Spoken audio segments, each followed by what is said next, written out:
Nick Fury, director of S.H.I.E.L.D., Strategic Homeland Intervention, Enforcement, and Logistics Division, arrives at SHIELD headquarters outside of Santa Fe, New Mexico, during an evacuation. The Tesseract, an energy source of unknown potential, has activated.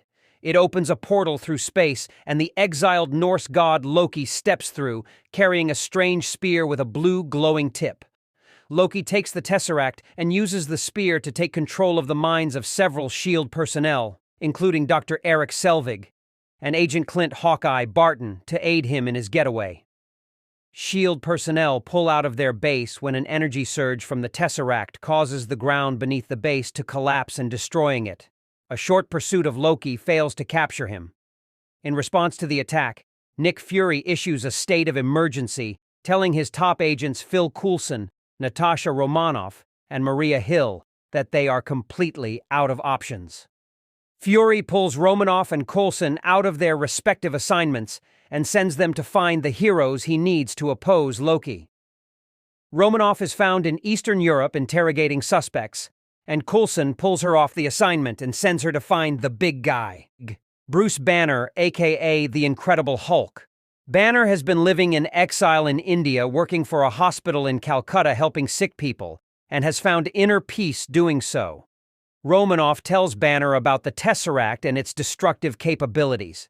As the world's expert on gamma rays, Banner is their best chance to find the cube's location.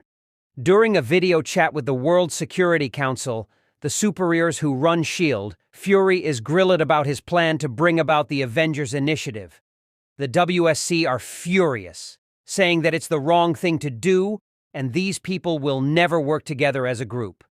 Fury says they have no other option, and this is their only hope of defeating Loki. The superiors reluctantly agree. Stevie Rogers, on the other hand, is relatively easy to find. S.H.I.E.L.D. has been keeping tabs on him since he was found in the ice and still alive. Fury goes to greet Rogers at his gymnasium, where he finds he doesn't sleep. Fury tells Rogers that he will find a briefing packet about what's going on back at his apartment. Tony Stark is seen in a new Iron Man armor that has underwater capabilities. He is installing a new electrical connection that will take his office building completely off the electrical grid, allowing it to become self-sustaining. He's greeted at his office by Pepper Potts, who tells him that it's date night. Tony wants Pepper to know how it feels to be a genius, and after an argument about how much credit she should get for coming up with the Stark Tower idea, date night is off. Coulson arrives, and Tony quickly and repeatedly tries to cut him off. Coulson hands Tony a laptop with all the data on it about everything that's going on.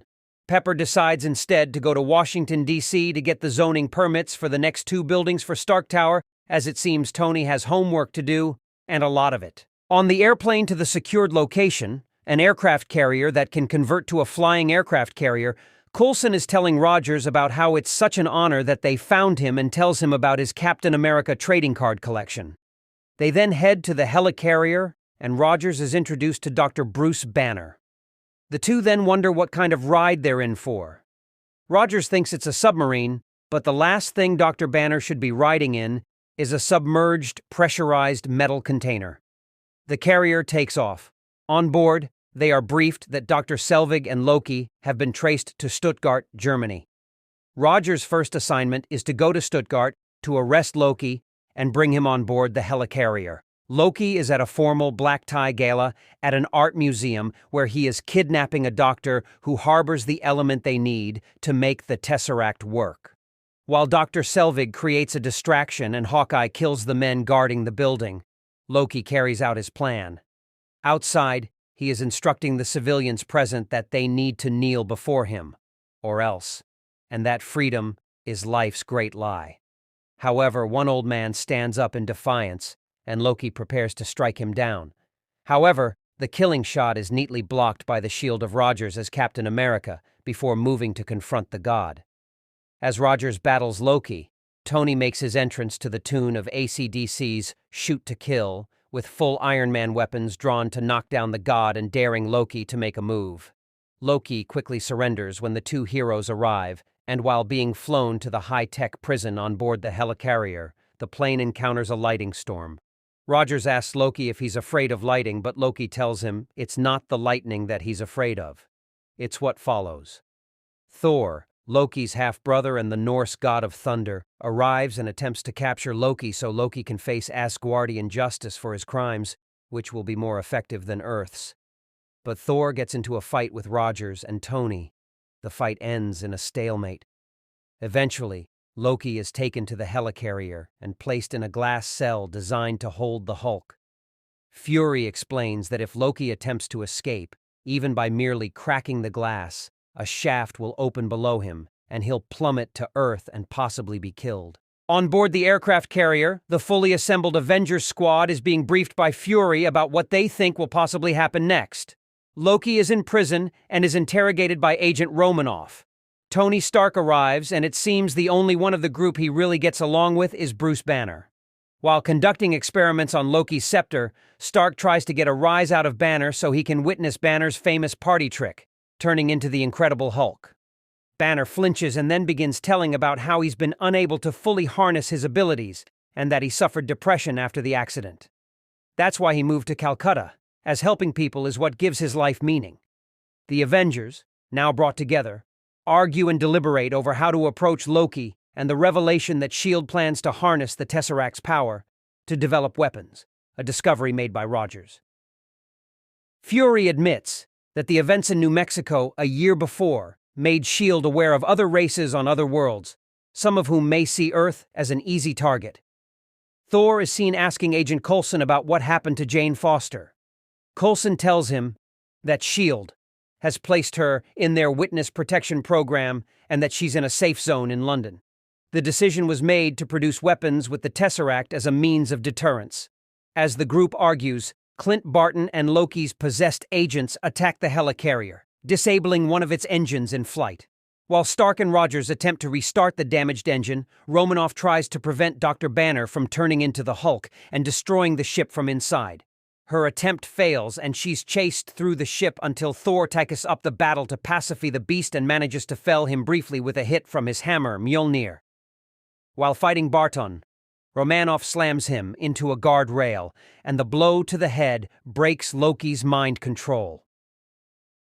After the Hulk falls from the ship, Thor is tricked into Loki's holding cell by Loki himself, who has recovered his scepter and releases the cell and allows Thor to plummet. Loki is held at bay briefly by Agent Coulson, but is also tricked by one of Loki's holographic projections. Coulson is stabbed in the back by the real Loki. Coulson later shoots Loki with a blast from an unidentified weapon, one that harnesses the power of the destroyer. Coulson dies while Fury tries to save his life. Thor escapes from the cell a split second before it hits the ground. Banner wakes up in his human form after crashing into an abandoned factory. Fury uses Coulson's apparent death to motivate the Avengers to work as a team. Stark and Rogers realize that simply defeating them will not be enough for Loki. He needs to overpower them in a very public way, so as to validate himself as ruler of Earth. Using a device built by Dr. Selvig, Loki opens a portal to the Chitauri home world over Manhattan, summoning a Chitauri invasion. Once again, the group's petty differences overshadow their ability to communicate as a team, especially with Banner now missing. While in an argument with Rogers, Tony finally figures out that Loki is a full-tilt diva and that he's obviously set up shop at the top of Stark's office. Natasha, unfortunately, arrives too late just as Dr. Selvig has opened the portal. This unleashes Loki's army and all hell breaks loose. The army is massive, and they can't all fight them off as much as they are entering the Earth's atmosphere. Tony Stark thankfully shows up, as does Bruce Banner. While fighting, Rogers dispatches NYPD cops to direct citizens into the underground tunnels and sewers. Meanwhile, the Hulk smashes, and Tony arrives at Stark Tower where he attempts to stall Loki with a drink which is used to threaten and intimidate him. As that's going on, Tony has Jarvis prepare an underdevelopment version of Iron Man called Mark 18, which is contained in a giant box coded specifically for Tony and has advanced weapons capabilities. Loki refuses to cooperate, saying the destruction will continue as long as the citizens of Earth don't get that they need to be ruled by him. Loki attempts to take control of Stark by using his scepter on his heart to control his mind, but it fails thanks to Tony's somewhat trusty arc reactor that keeps him alive. The Avengers rally in defense of New York, but quickly come to the conclusion that they will be overwhelmed as wave after wave of Chitauri descend upon Earth.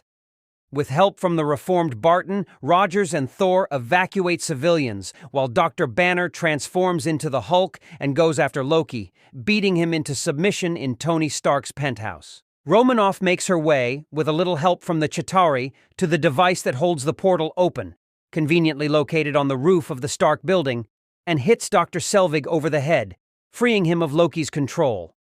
Dr. Selvig reveals that Loki's staff can be used to close the portal. As that's happening, Hulk confronts Loki, who refuses to be intimidated by such a beast. As Rogers instructed, Hulk smashes Loki into near oblivion. That allows Romanoff to grab the scepter and head to the roof to shut down the portal. While Romanoff is securing the portal, Stark is securing the perimeter. Meanwhile, with Fury on a conference call to the Council, Fury berates the Council's decision to launch a nuclear missile at Manhattan. Fury tries everything possible to stop the Council from launching nukes, even destroying 2 jets that are taking off from the helicarrier. Unfortunately, as he's about to fire on a third, it gets away and launches a nuclear weapon. Tony intercepts the missile and he knows exactly where to put it. He flies it into the portal. While in the portal, Stark instructs Jarvis to try Pepper one last time. Unfortunately, the call fails as Pepper is on a plane and glued to the TV with other Stark Industries executives. Tony launches the nuke at the Chitauri mothership, completely destroying the invasion. All the invading aliens collapse and are rendered useless. Stark sees the nuke go just as he runs out of oxygen and falls to what appears to be certain doom. Thankfully, he manages to escape the portal just as Romanoff is able to successfully close it. Once back in the atmosphere, it looks like Tony isn't going to make it, but is saved by the Hulk, thanks to incredible timing. A dazed Stark, awakened by the Hulk's roar, offers to take the team out for shawarma, but they decide to apprehend Loki first. The Avengers go their separate ways. Romanoff, Rogers, and Hawkeye return to working for SHIELD. Tony and Pepper are seen rebuilding Stark Tower and are working on the next phase of the project. Thor escorts Loki and the Tesseract back to Asgard, where Loki will stand multiple trials for war crimes from both Asgard and the Chitauri. Meanwhile, multiple TV news reports recap the events surrounding the Avengers, and while they've become worldwide heroes for their efforts in New York, others are fearful and want to know who will take responsibility for the devastation. On another video conference call with the World Security Council, Fury is being congratulated, but they also grill him that now their secret's out. This group is too dangerous for the world to handle. And Fury is glad. What happened in New York is a warning. A warning to all galaxies that if they try to attack Earth, SHIELD is there to defend it. And they have just the team. Fury also tells the SHIELD board that the Avengers' whereabouts are no longer being tracked. They've earned a leave of absence, but will be called back when needed. He also tells the Council that the Tesseract is where no one on Earth will ever be able to find it. In a mid-credits scene, the Chitauri leader, the Other, tells his master that it is futile to attack Earth, as fighting the Avengers is like courting death. His master turns, revealing himself to be Thanos, a worshipper of the personification of death, smiling at the chance to court her with more loss of life. After further credits, the Avengers are shown eating together in a shawarma joint. The team looks worn out, and no one speaks.